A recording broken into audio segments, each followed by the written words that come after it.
Air India Flight 182.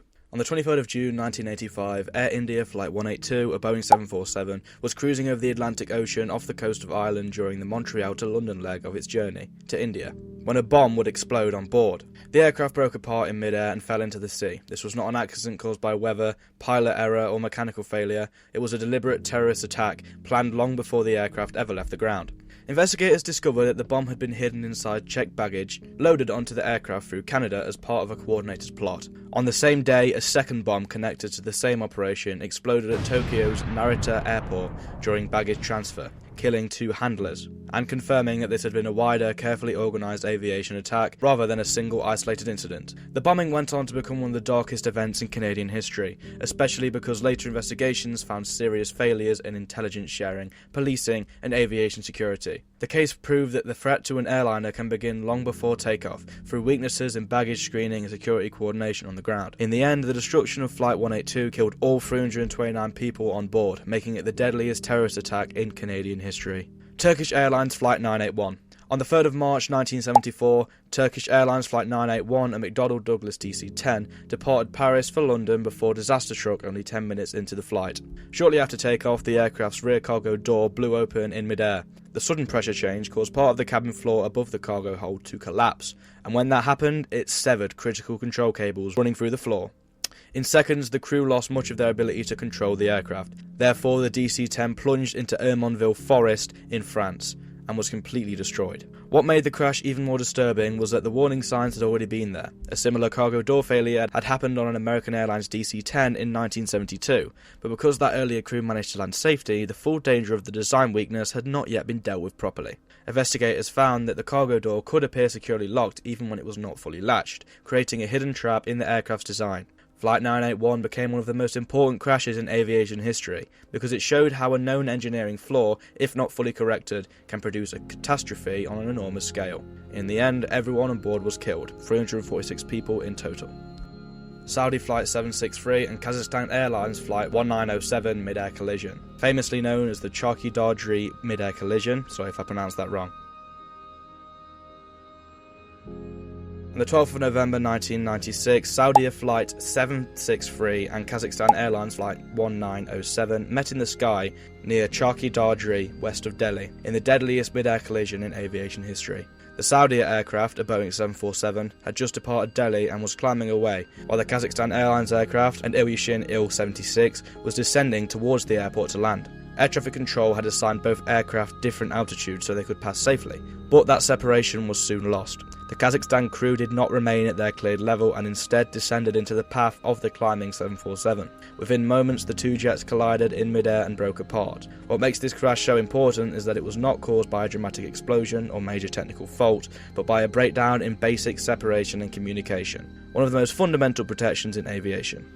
Investigators found that communication difficulties in the Kazakhstan cockpit, including limited English proficiency, contributed to misunderstanding air traffic instructions. They also noted that the area lacked more advanced radar support. The disaster became a major turning point in the push for stronger communication standards and a wider use of collision avoidance systems, such as TCAS. By the end of the crash, all 349 people aboard both aircraft had been killed. Hey there. Now I've got your attention. I have an announcement to make. I've officially got the first sponsorship deal on this channel. I know. And thank you. CapCut. It's an amazing all-in-one video editor, perfect for both beginners and experienced individuals. Its Great Value Pro version has countless useful features that make video editing a breeze. Videos like this, and this, all made with CapCut. I've actually wanted to partner with these guys for a long time. I can safely contribute all this channel's success to CapCut. I use it to make all my videos, including this one right here. The easy to use interface of CapCut allowed me to make the videos that you know and hopefully love. The truth is, CapCut is the best video editing software out there for all up and coming YouTubers. Making shorts is now as simple as ever and the payoff can be huge. Take my most viral short for example, 16 million views, made over £500, and it's all made with CapCut and its captivating effects, fonts and animations. I'm so happy that this partnership is now a reality. So please check out CapCut using this link right here and shown first thing below in the description. It helps me out a lot and the 7-day free trial will help you out a lot to make the decision of whether you like it or not. Which, let's be honest, you will. So whether you're trying out CapCut for the first time or you're due a subscription renewal, please use this link as it helps me make more content just like this for you guys. Thank you to CapCut and thank you all. Japan Airlines Flight 123. On the 12th of August 1985, Japan Airlines Flight 123 departed Tokyo for Osaka on what should have been a normal domestic flight, but within minutes it turned into the deadliest single aircraft disaster in history. Around 12 minutes after takeoff, the Boeing 747 suffered a catastrophic failure of its rear pressure bulkhead. That failure triggered explosive decompression that tore away most of the vertical stabilizer, or the tail, and destroyed all 4 hydraulic systems. The aircraft was left almost impossible to control. What followed was one of the most desperate struggles ever seen in an airliner cockpit. For roughly 32 minutes, the crew fought to keep the damaged 747 airborne, using all available engine thrust and whatever limited response the aircraft still had. It was an extraordinary effort, but eventually the aircraft slammed into mountainous terrain. The deeper tragedy was that the initiating course had begun several years earlier. Investigators concluded that after a previous tail strike incident, the pressure bulkhead had been repaired incorrectly, and not in accordance with Boeing's approved method. Flight 123 remains one of aviation's most powerful lessons in the importance of structural integrity and correct repair procedures. In the end, 520 people were killed with only 4 survivors. Pan Am Flight 1736 and KLM Flight 4805, also known as the Tenerife airport disaster. On the 27th of March 1977, Pan Am Flight 1736 and KLM Flight 4805 collided on the runway at Los Rodeos Airport in Tenerife, in what remains the deadliest accident in aviation history. Earlier that day, a bomb at Gran Canaria Airport had forced many flights to divert to Tenerife, leaving the smaller airport overcrowded and operating under severe pressure. As traffic built up, visibility worsened in thick fog, and aircraft had to taxi in unnatural ways because the airport layout was not designed to handle so many large jets at one time. In those chaotic conditions, the Pan Am Boeing 747 was still taxiing on the runway when the KLM 747 on the other end began its takeoff roll. The KLM captain believed that he was cleared for departure, but the runway was not actually clear.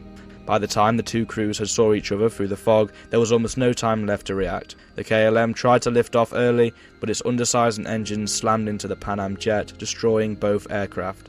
Investigators concluded that the KLM captain had started takeoff without clearance, but the wider importance of Tenerife was how it transformed aviation communication and crew resource management around the world. In the end, 583 people lost their lives, while only 61 would survive the incident. And finally, we must mention 9/11 and the 4 hijacked flights that happened within it.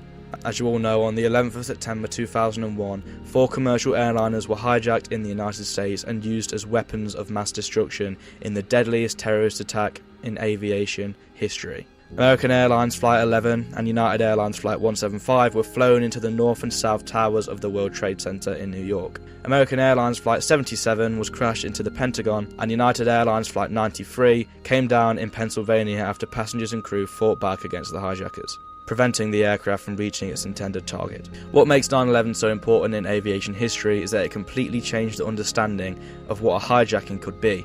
Before those attacks, aviation security was largely built on the idea that hijackers wanted negotiation, demand, or diversion. However, on 9/11, the aircraft themselves became the weapons. The attacks were not aviation accidents in the traditional sense, but they remained central to aviation history as they reshaped the industry, airport security, and public perception of flying forever. On the aircraft alone, 246 passengers and crew were killed, excluding the 19 hijackers. However, as a result of the attacks overall, 2,977 victims were killed in total.